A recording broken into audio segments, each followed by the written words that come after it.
Hey everyone, welcome back to Bear's Workshop. In today's video, we have the 20th flyover of the Lucid factory in Casa Grande, Arizona. Today is more of the caisson construction from afar, doing what we can with what we have.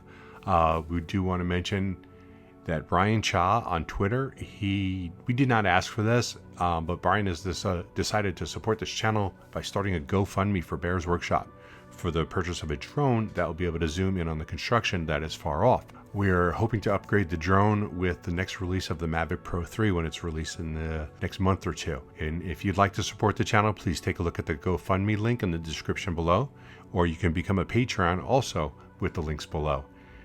Today, we did see two Lucid Airs in the waiting area. We checked, and they are actually in different parking spots than what we saw on Wednesday.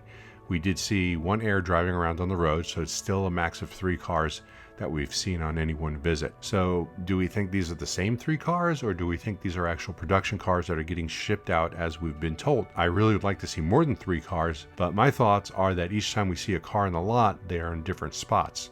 The spots appear to be numbered, which I would think for logistical reasons, you not assign a new car a spot that's in use. That's why they're in different spots, and these are different cars. I have heard some pushback that some people believe these are the same 3 cars, and they just may be testing and bringing them back to park, or just even crazier, just putting them in different spots so that we think they're different cars. I don't believe that. So if you like this video, hit that thumbs up button. If you haven't already, please subscribe to see more content like this in the future. You can follow us on Twitter at Bear's Workshop, and thanks to all of our patrons. We do appreciate the support for the channel. Now, let's go fly.